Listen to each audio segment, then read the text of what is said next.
Welcome to the chat box, everybody. It is Liz, Jen, and B, and we are super happy to be here.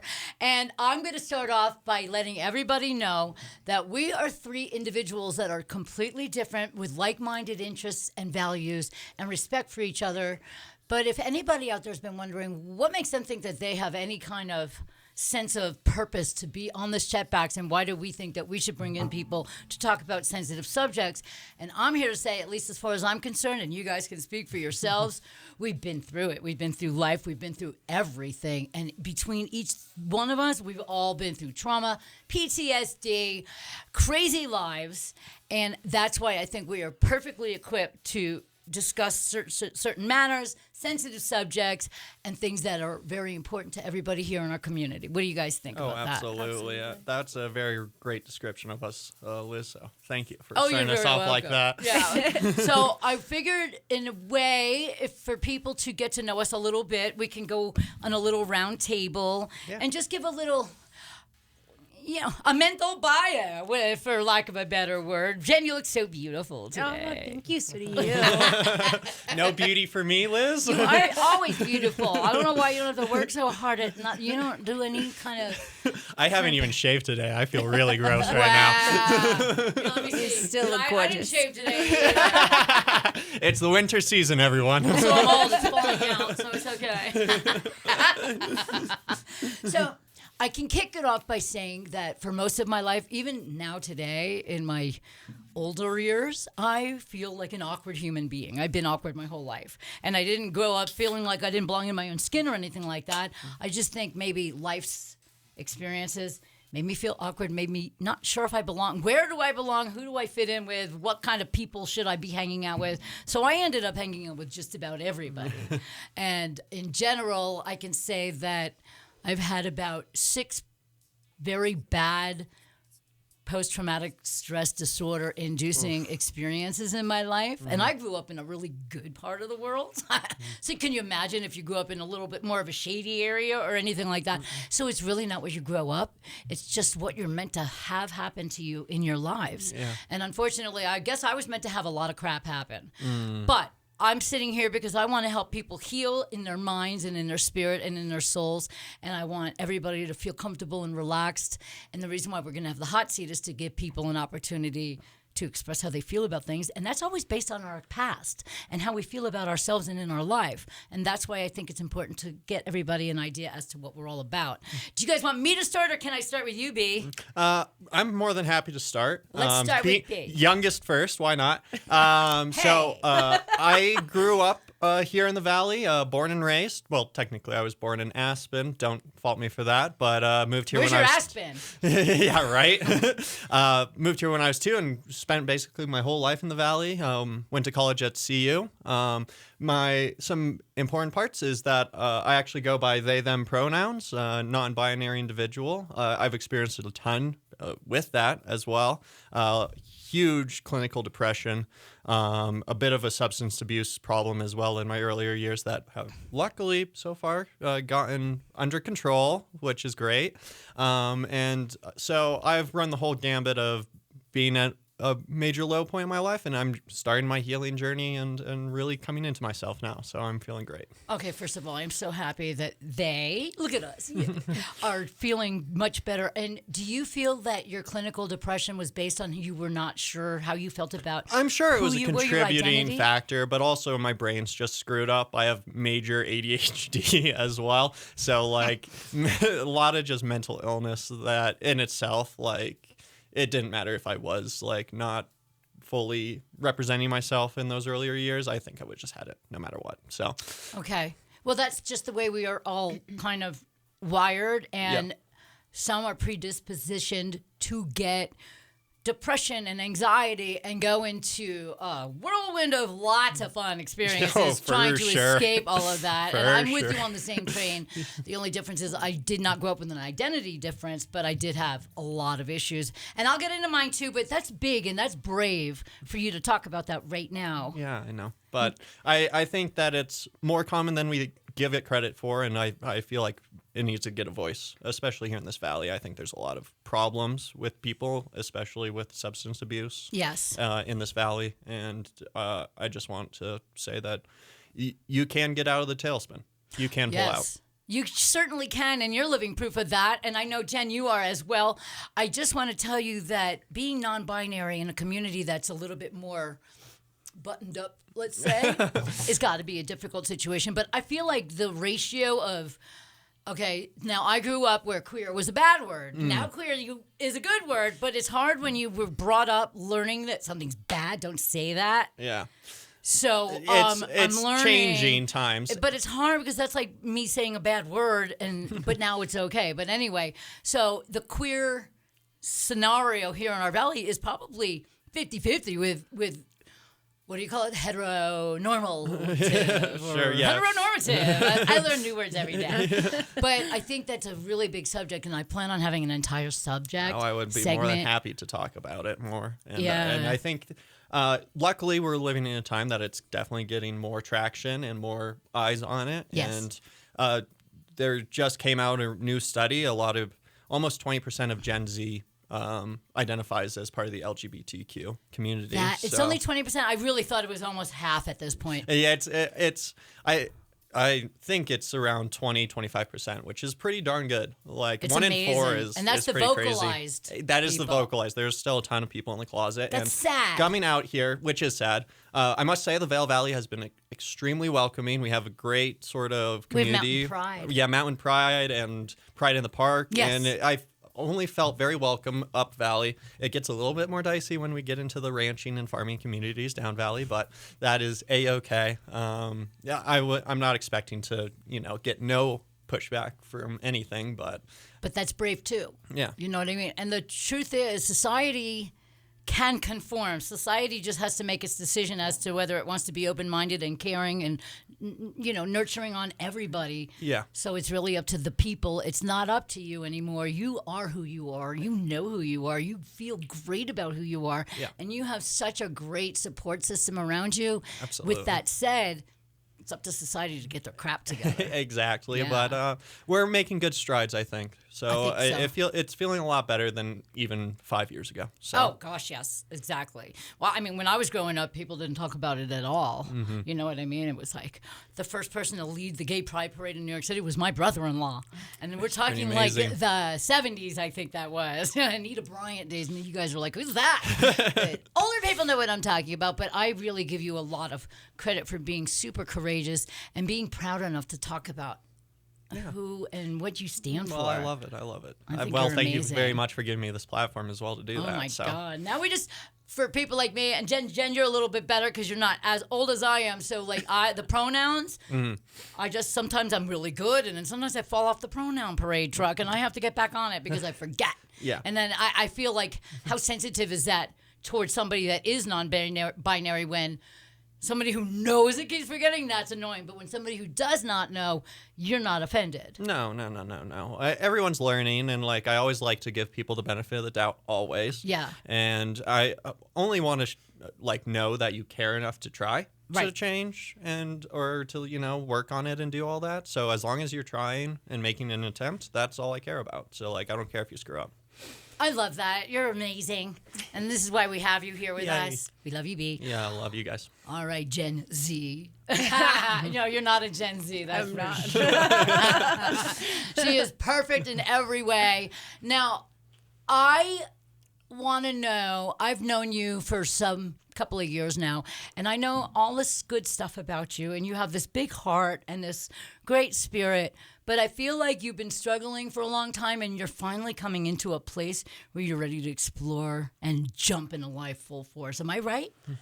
That's absolutely true. And so I would say that, I would say my struggles. I was a very young mom. I had my first son at 22 and my second at 25, and they were 100% life-changing for me, and I don't regret that for a second. They've brought so much value to my life that Right. I can't even explain.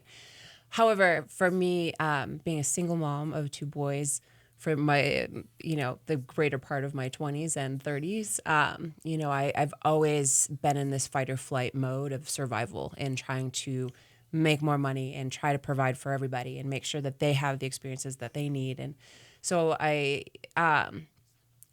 constantly felt just the struggle to survive. And and to keep moving on and to keep being better and always constantly just running. And so I think that, now, like, as an adult, a woman, I've also been recently diagnosed with ADHD. And so I think that has been something that I've been really kind of diving into, because of the fact that I realize there's so many decisions when I look back on my life that have been affected by my ADHD, and like how that's kind of shaped my world unbeknownst to myself, and what it's like now as an adult that has been diagnosed with ADHD, trying to struggle to take treatment, and what are the right treatment options, and what does that mean for my life now. And in addition to that, I think that I have been in the Valley for 2.5 years. My boys are now adults. So I have this kind of really cool, new, exciting experience where I get to really,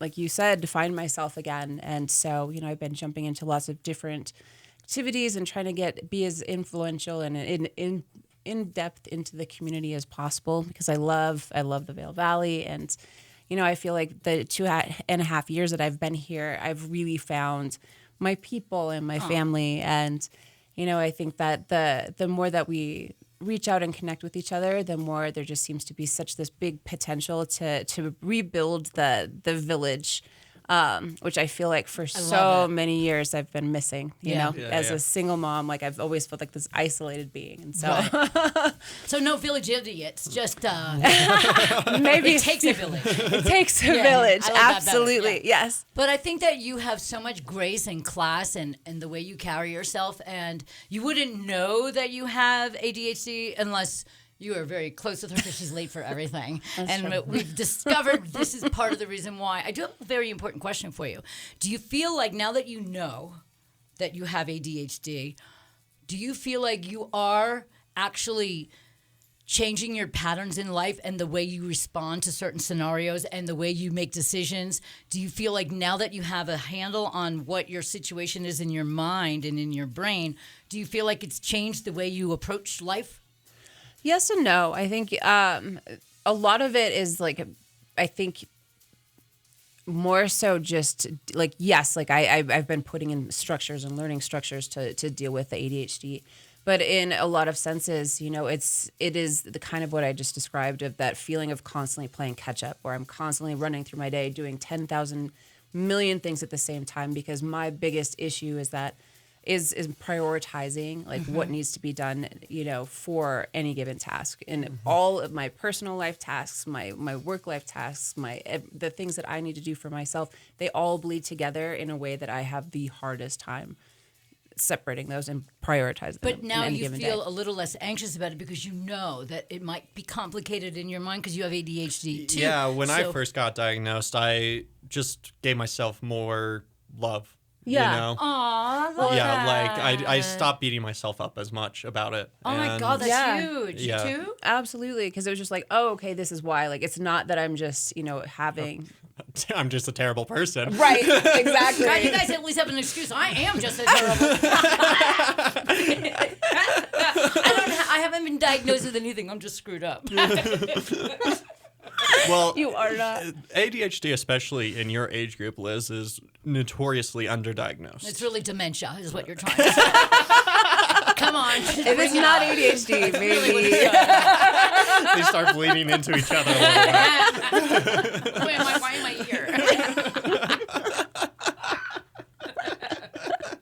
I wouldn't mind starting to forget a little bit, because I got a lot going on that I wouldn't mind not remembering. But I can also say, I've known you for years, but we kind of got together, and the three of us actually, we joined the local theater company, the Vail Valley Theater Company, little plug. And what that has done is brought us together in such a creative, wonderful, monumental way that we are truly, we've become family. We've become soulmates together. And it's like we are locked in with each other because Jen and I did our very first play together that we ever done. And now you joined improv, and now we all do improv together. And we are just really getting to know each other through creative ways. And Jen, we all discovered that you can sing. Yeah. What? Yeah, like she can sing. We all discovered I can't. There we go.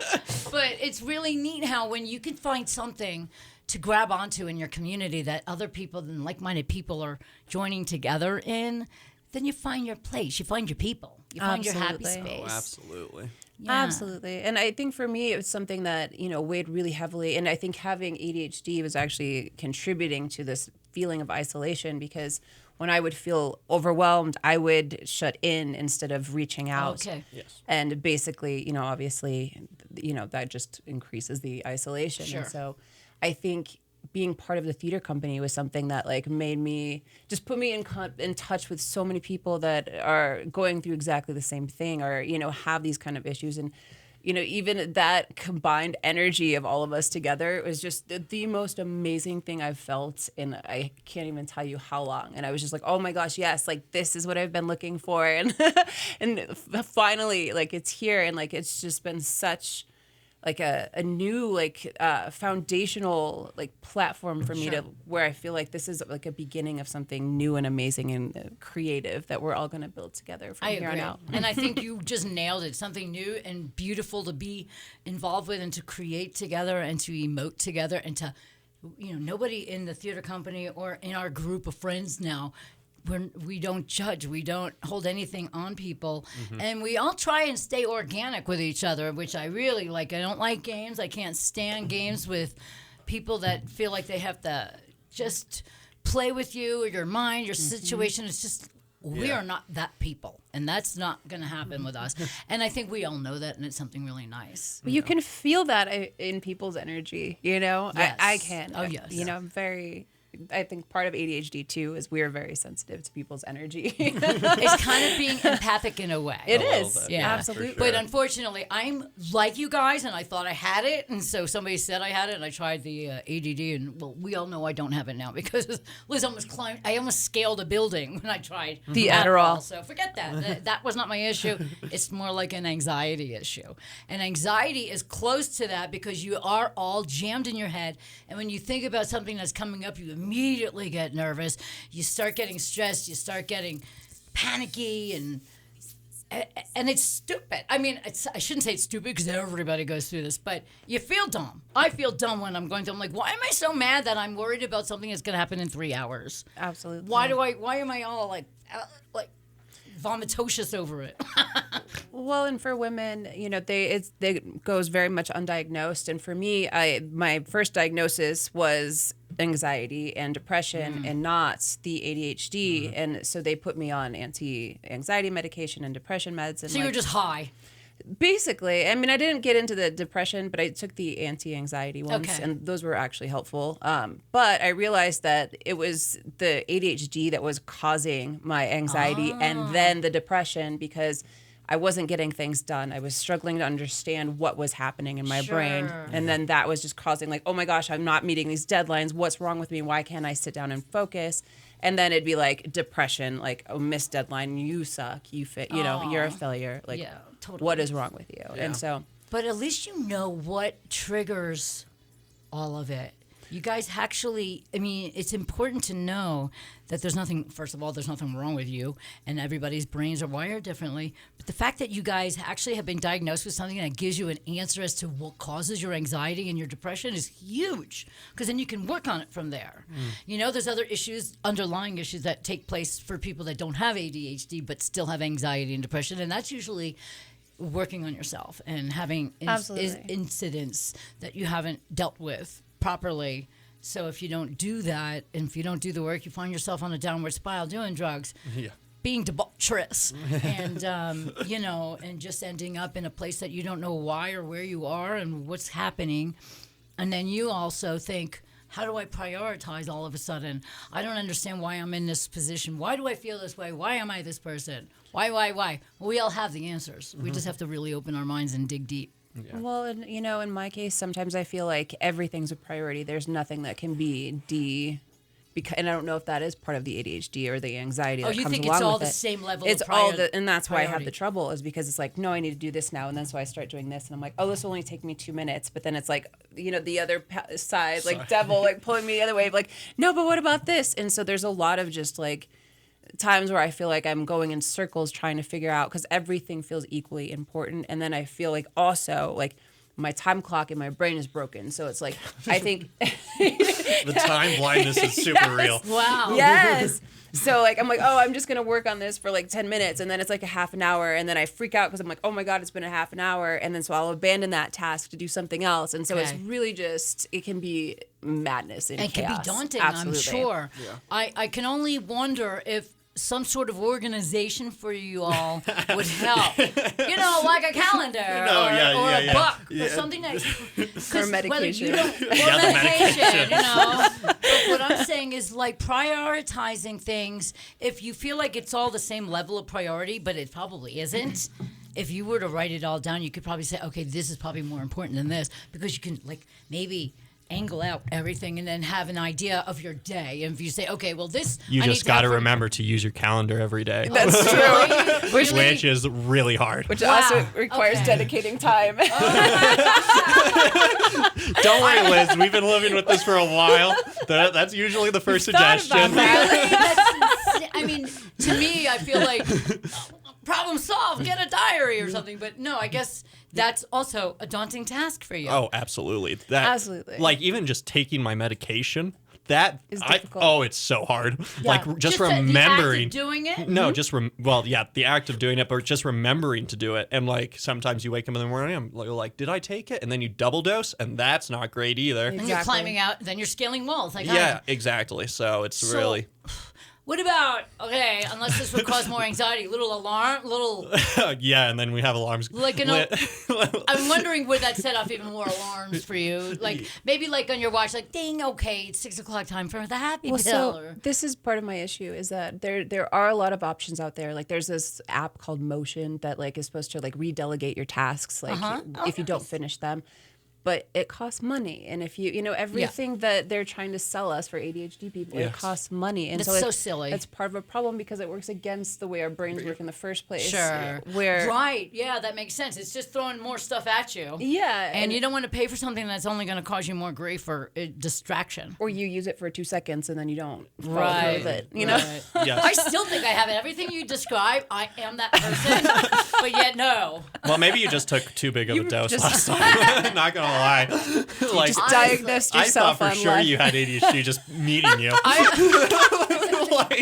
like, and I have a pretty good sense of this thing. I'm like, usually if Honestly. I like you, you usually have ADHD. It's usually how it Maybe goes. I have a different form of it. I don't really know because honestly, the meds for it literally put Well, there's me. all sorts of meds, and they all there work are. very I only tried differently one, for every. and it was Yeah, like- and you took the like high end top like. It was Adderall. It was Yeah, like that's street like the- value $20. That was like, oh, nothing else has worked. Let's put you on this highly addictive, highly Oh my gosh. like. There's some like lesser ones that are. This was my point in our last segment. We really got to find somebody that we could all go to that could really properly diagnose us and get us on the right path to living as much of a normal life as we possibly can without all of the distractions, without all of the anxiety. I mean, I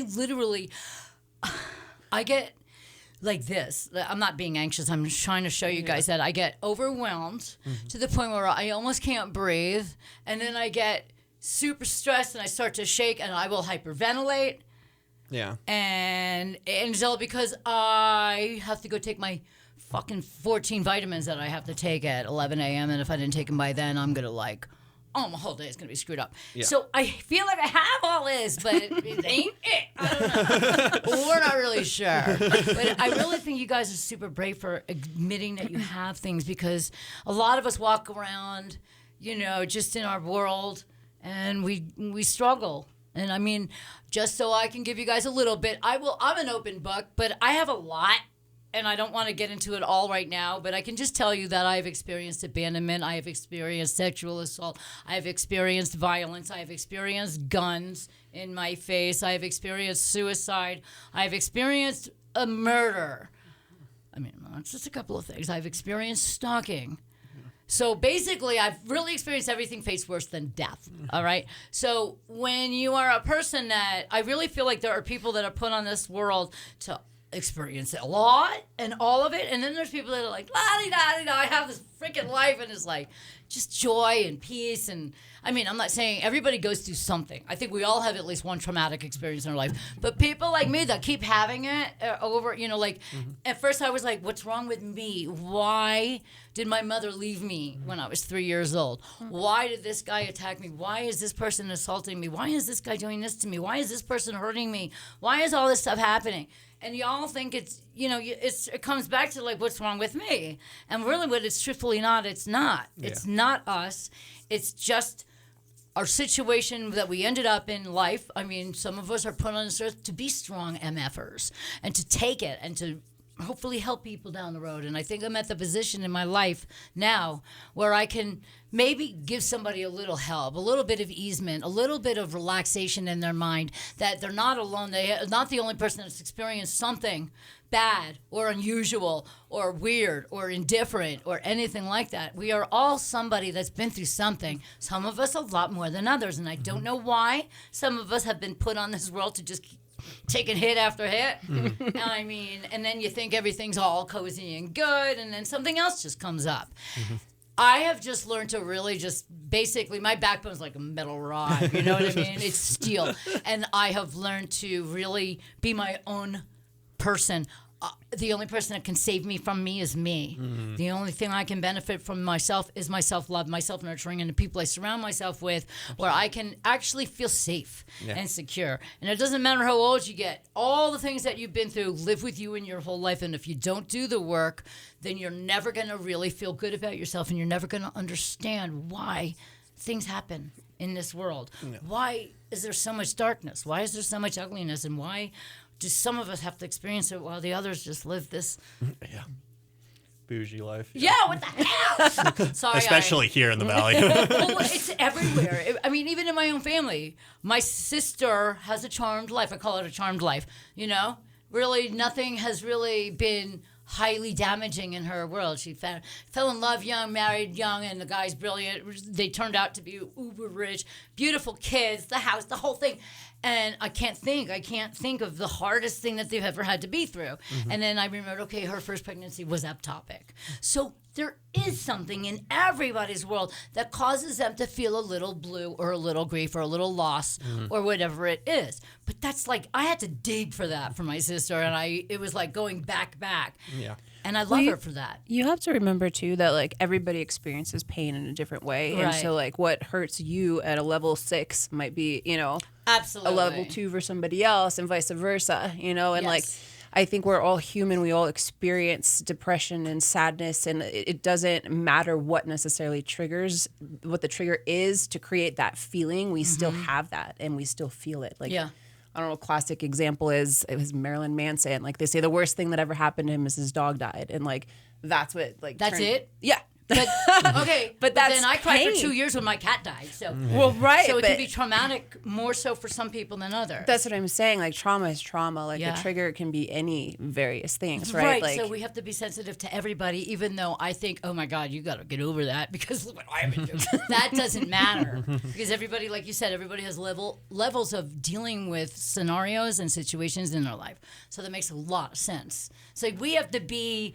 empathic towards everybody, even if we think they've had a charmed life, something did affect them where they have a trigger. Everybody's got at least one trigger that sends them into a spiral. Absolutely. And we all just have to be cautious of that, be aware of that. And just because some of us have been through more than others, it doesn't mean that they're not hurting or they're not experiencing somebody's pain not going through something. Or trauma, right? It just trauma, like how it was caused, is kind of irrelevant, right? It's me. I'm trauma. like, you can put a cigarette out on my back. And I feel like, what? Your cat ran away. You know what I mean? It's like, wow. But it is different levels of acceptance within ourselves and how we are relating to everything. So you're right. And I mean, it's crazy when you think about it like that, but it is true. We are all just human beings, and we can only take what we can take. Yeah. Absolutely. Absolutely. And I think that is why it's important to create these communities, like that are don't have that judgment where it's like you don't necessarily even have to tell like your story, like just be there and like be like present for somebody that's, you know, that's hurting. And I know that's really hard because like me, like I tend to shut in when I'm hurting. Like I don't want to spread that to other people. And you know, and I think, you know, I think kind of also a little bit what you're saying too. It's like people might be afraid like, oh, this isn't that big of a deal. I don't know why it's hurting me. I can't tell somebody because it's not a 10, it's a 2, but like it's But to making you, me it's a feel 10. like a 10. Right, exactly. Right. So I think we have to kind of remove that stigma a little bit so that people can feel, Yes. you know, Absolutely. open to talk about those 2s because it could be a culmination of 2s that become a 10. Absolutely. And there's people that don't talk about the big ones because they don't want the stigma attached to them. Yes. Absolutely. Oh, like, oh, poor so-and-so, but don't poor me, you know, because we all go through stuff, but we all work it out in our own way. Yeah. I was with you. I went down a path of, I mean, I should have been a rock band all by my own self because I went down and I was doing all those crazy things that you can do to escape. I mean, all of it. And really all it did was just make me messed up and still the same person that was messed up. And now I had another problem. Yeah. Drugs. Yeah. Yeah. So that it's not the way to go. I mean, I can only preach that now because it's already in my past. Yeah. But, you know, I think communication is the most important thing in this entire world. If we can communicate with each other, if we can really, really understand each other, what we're all going through and how we feel, and not walking on eggshells with each other, but just understanding each other, then you can be raw with each other. You can be real, and you can be a little down and deep with them, and then maybe you can help somebody that way. I know I've helped so many people that have come to me not even knowing what I've been through in my past. They just felt like, oh, I might talk to Liz. She seems wise. Well, She is because very I've been through it. That is You've true. been through it, you can help people, and that's what I'd rather do than being bitter and taking my angst out on others. Yeah. And things like that. And I think that's brave. Like Yeah. that takes a lot, right? That is a choice that you're making that I think is absolutely beautiful and shows what a beautiful soul you are because you have gone through so much and it would be easy to be bitter and just angry, but like you bring so much light and love to every day for so many people. I'm going to cry talking about it because you do like that. You make that a goal. You're so funny. You're so light. And like, you know, and I think anybody who knows you feels that way about it. Absolutely. That's very kind, you Absolutely. guys. That makes a lot. It really does. It means a lot because I've never been that person that blames the world for my problems. And if anything, if I can bring light and shed light and, like you said, funny, be humorous and things like that and put smiles on people's faces, for me, that's cathartic. For me, that's a healing process. I went into stand-up comedy for a reason. Therapy's too expensive. Fair. I mean, it's true, though, if you can get on a stage and talk about all these dark issues but turn them into something funny, it really is cathartic for people in a crowd of people that you don't even know. I had people come up to me and hug me and say, you have no idea, this is the hardest day of my life, and because of you, I'm going to get through it, okay? I'm like, what did I even say? Yeah. You know what I mean? So to me, that is the most rewarding thing in this world, to be able to do that. Well, and I think we need more people like you, to be honest. Absolutely. I think there are. I just think that a lot of people are not as outspoken, maybe, or maybe haven't done as much work on themselves. I mean, I literally have done a lot. I mean, you have to understand how you can go through and exist without causing more damage to yourself, without causing damage to others, and making yourself feel proud of yourself for getting through. Yeah. that would be an interesting side topic or like a show we could completely devote to the work. Hey, I like that. Well, you have a list you need to come up with for ideas. So That's there's true. one. See, I gave Jen a list. Well, you're supposed to have a list, but I'm not going to give you a timeline on that list because of your ADHD. So you can prioritize that. You're down learning. here. So, I messed with her mind and told her to be here a half hour earlier because I know she's late. She got She here 15 did. minutes in between. And oh my God, I feel like I just mentally tortured you. So I'll never do that again. It was a little bit. See, and I don't know. So we learn a lot about each other as the days go by. Absolutely. But time for me also, being on time, worrying about getting somewhere on time, worrying about looking good on time, worrying about meeting the people on time and all of that. Oh my God, that is the most anxiety-inducing thing for me as well, though. I just think, Yes. because I'm older, I've started just backing up a little and starting everything earlier. Just because that's the only way I can do it. That's my way. Yeah. You know, and everybody has their ways, and you guys will figure it out. You know, you'll find your way to work through the chaos in your brain, and the mess that looks like a giant jumble of words can actually become an outline. If you have a jumble of words that you can outline yourselves in, I feel like eventually that will fall into place, and you can figure out a way to just get through a nice, peaceful day without. That is the dream, Liz. Yeah, That is the know. dream. It's gotta be a is the big dream. dream. I don't like That's that a tool. Only I don't have an excuse. Uh, I also think that reinventing yourself is a very important thing as you go through life. Yes. If you find yourself stuck, like what you're kind of doing right now. I've done it my whole life. I have invented jobs for myself. I have come up with ideas because self-contentment is important. And if you take a job that you're just doing just to make money or just where you hate the people you work with, it's not worth it. Yeah. It is just not worth it. I have left $90,000 a year paying jobs for a $35,000 a year paying job. And I had the time of my life at that low paying job. I was the happiest I had been in it's the radio field. So all I'm saying is that sometimes you just have to change up, switch it up, switch something on yourself, make yourself new again. yeah. Join Absolutely. the theater company, take an art class, do something exciting. You know, become a photographer like our friend Sally, who is our current photographer. You are going to be come over here and stick your cute face in and say hi to everybody. Come on over Say hi, Sally. This is Sally. She has no problems. I do. You're gonna find me crying beneath the She's been in a corner sucking your thumb for her life. So Sally is reinventing herself and going back into photography. There are things that we can grasp onto and ways that we can reinvent ourselves And support and each go other into in a the new place. adventures, right? Yeah. Like, I think that's a super important part too. I think a lot of people get stuck when they feel like they can't start over or they have to be really good at something Oh, yeah. to Yeah. start. Well, And- I'm like that with myself. I mean, Yeah. we can get into self-loathing because that's a whole new episode. But to me, self-loathing is a great motivator. Oh yeah, I'll show you. Don't you say it? I'll show you. Seriously, Yeah, it's yeah, like yeah. if I think I'm a piece of shit, I'm gonna get up and prove to myself I am not a piece of shit. love It's just that. the way it is. Yeah, yeah. I know. I think we covered ourselves pretty good. It's already been a half an hour. Yeah. Do we want to just end it here? Or do we want to just say maybe our top 3 things we want to talk about while I we're do. here on the podcast? Absolutely. Do you want to start us off then, Liz? The top 3 things that I would like to discuss on our podcast throughout The entire. the entire time. Yeah.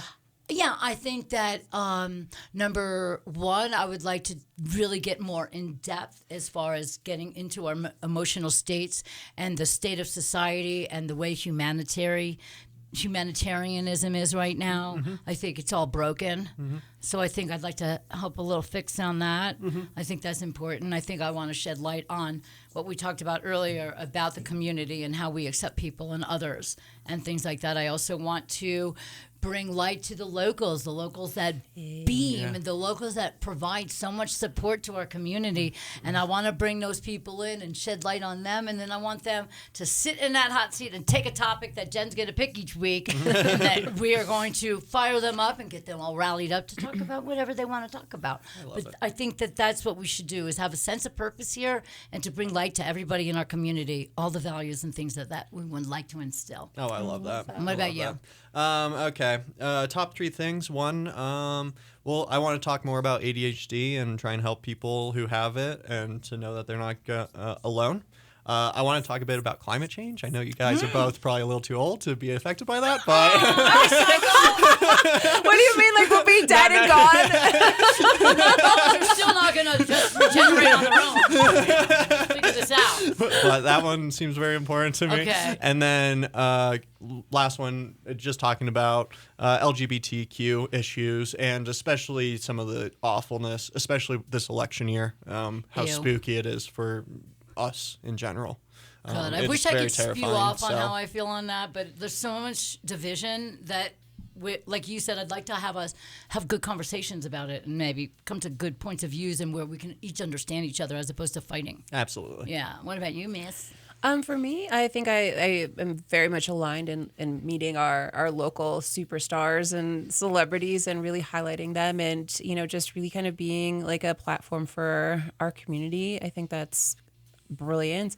I also, I'm really passionate about, mental health and wellness. And so like kind of weaving that into the fabric somehow and just, having like a place where people feel like they can drop in and say what they want, be who they are.